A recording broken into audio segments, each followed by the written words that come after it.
safuu jijjiirama. Oromoon marfame silaan qabu firaa naftanyaa darabee irratti ol jijjiira. Ganna dhibbaa oliif ilmaan Tewoodiroosii waggaa 30 guutuu warra Yohaannisi. Maqaa Itoophiyaatiin hurrii nutti maree nurratti marmaara kan nu nyaatee bare. Tokko ta'ee lolee Oromoon cafaqee waboof qeerroof qarreen boquu ishee haqaaqee kallattii arfaniin walitti ishee laaqee wayyaanee daguugee Maqaleetti naqe. Jijjiirama jechuun tiimii moggaafatee tooftaa haaromfachuun hidda jabeeffatee nafxanyoota muuduun Oromoo fakkaatee bu'aa lubbuun finne nu harkaa butate. Gantoota bitachuun warra inni jaarratee bilisooma Oromiyaa nurratti faarfate. Kottaa daddafaa hiriiraa jijjiirama dhufe jedheetu gareedhaan wal waamee gulufe. Galmeef kompiitaraa badhaase gugguufee kaawwaan qabu gatee fiigichatti fufe. Imalli furgochaa beektuu garamitti jennee yoo gaafannu deebi'aa duubatti handhuura Oromiyaa gara Finfinneetti maalumaaf gaafattu ni argitu miti jedhee wal caccabsa fiiguun kan koran diiramaa garagalee jedhu furgoon jijjiirama. Baabura akkan jenneef kallattiin akeeku an furgoon moggaase yaada namaan beeku. Furgoon jijjiiramaa bakka fedhe dhaqu nu silumaan korree yoo nuuf jedhe abaqu. Jooraan hafa malee daandii korraan maqu osoo lubbuun jiruu mooraa diinaan naqu. Jaamteen jaamti malee saree fuulalliqu yoo waadaa koo gane maal naan jedha waaqu. Waan itti dadhabne dabarsinee laannee lammaffaa gowwoomnee booji'amaa taane. Garisni gungumaa karaan harkaa baddee daa'imuu jalqabe akka ijoollee daaddee.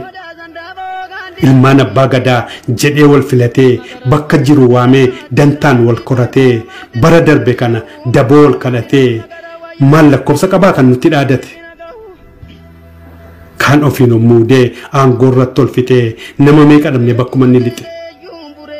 Gadaan nuuf deebitee kan jedhee maggalu ilmaan Miniliktu masaraa geerara yoo hiixatee laalu. Burqituuma keenya ciisee tuttuuttataa silaa bara baraan nurratti muuxata. Bofti du'ee jennes biyyoo arraabee ka'ee hadhaaf summii kuuseen nurratti wal ga'e. Lakkisaan fiiginaa homtuun jijjiiramne caasaan jara kanaa waa takkan diigamne sobanii nu waamu nu balleessuuf jedhu jarri kun durumaa jiruu keenyan fedhu. Jennee yoo iyyinu dubbii bira geenye callisaan nun jedhan namoonni hin dhageenye. Waan of harkaa qabnu sassaabbannee keenye midha qaagaa jennee of adabnee teenye. Dhiiroo bara baraan karaan keenya lakkuu maal rabbiin maal goone maalumaaf nun arguu. Karaa dheeraa deemna galma keenyan beeknu hojjennee xumurarran geenya. Dubbannee wal taanee walii galuun feenu akka biichee utaalla hamma qocaan deemnu. Kan qabnu irra jennee isa fagoo laallaa qe'ee keenya diignee mana hormaa jaarra. Namni nuti amannu garee ijaarrata. Kan nuti abdannu nurkaa mucucaata. Nu fuulduraa maqaa asiin nu geessanii nagaadhaan qabsoof namoo jabbaa keessanii nun jennaan callisne ardiinoo bal'aadhaa karaa nagaa deemaa milkaawaa jabaadhaa. Isinitti haa tolu waan yaaddan argadhaa nutis ni carraaqnaa boodaaf nu abdadhaa. Isintoo amane jara wal baraare gaafa jaan argitan gaabbuun ni hafaare. Jennee geggeessine maal gochuu dandeenya. Ittimnaan didanoo faffannee afaan keenya qofa qofaata fiiguu taate hiireen keenya. Dubbiin faallaa taanaan furgoorraa harcaanee kunoo hundumaa nu mormitoota taane. Doktora Abiyyii fi kabajamaa Lammaa qilee nu buusuuf maal nuun jettu amma. Oromummaa jettan amman dhabamsiisaa waggaa 1000 obbooda deebisaa. Isiniif hin galle akka durii seetu mixis ximbaa jedhaa harka kiyya jirtu jedheetu dhaadate gogaaleen caaffatee saban mana ga'u Oromoo tuffate. Dhaadadhu bookkisi akka abbootii keetii tsuwwaa jaraa fuute bordarabeen keetii. Atis of qopheessi silaa tolan beektu gooftolii kee faana dhagaatti deebitu.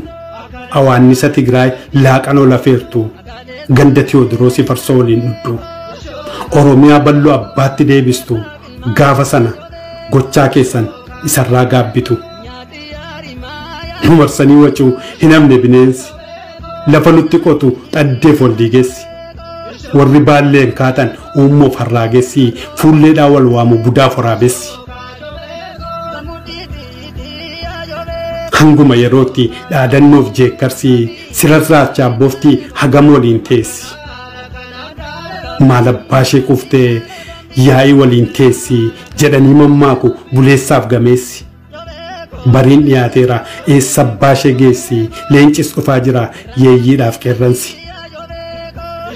Haguma yerootti dhaadannoof jeekkarsi sirraa chaabboofti hagam waliin teessi.